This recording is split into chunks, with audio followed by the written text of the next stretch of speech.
இவர்தான் செங்கல்பட்டை அடுத்த பொன்விளைந்த களத்தூர் ஊராட்சியின் முன்னாள் பஞ்சாயத்து தலைவர் சந்திரசேகரன்.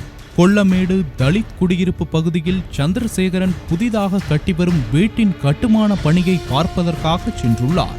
அப்போது அருகில் உள்ள குடிசை வீட்டில் வசுமதி என்ற பெண் குளிப்பதை தனது செல்போனில் படம் பிடித்துள்ளார்.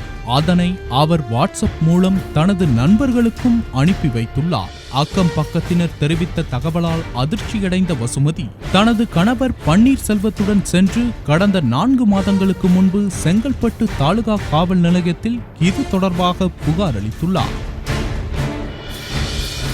வழக்கம் போல காவல்துறையினர் புகார் மீது நடவடிக்கை ஏதும் எடுக்காமல் புகாரை கிடப்பில் போட்டுவிட்டனர். தன் மீது புகார் அளித்ததால் ஆத்திரத்தில் சந்திரசேகரன் வசுமதி குளிக்கும் வீடியோவை முகநூலிலும் பதிவேற்றம் செய்ததாக கூறப்படுகின்றது.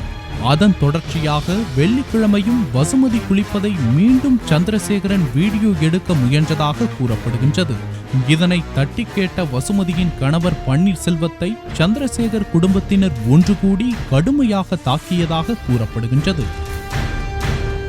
இதனால் காயமடைந்த பன்னீர்செல்வம் செங்கல்பட்டு மருத்துவமனையில் சேர்க்கப்பட்டிருந்தார்.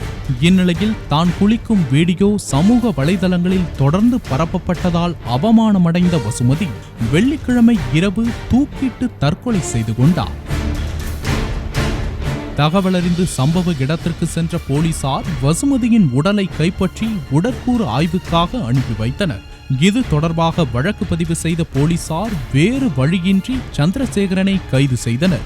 போலீசார் 4 மாதங்களுக்கு முன்னதாகவே வசுமதியின் புகார் மீது நடவடிக்கை எடுத்து சமூக வலைதளங்களிலிருந்து அந்த வீடியோவை அகற்ற நடவடிக்கை மேற்கொண்டிருந்தார் இந்த உயிரிழப்பு நிகழ்ந்திருக்காது.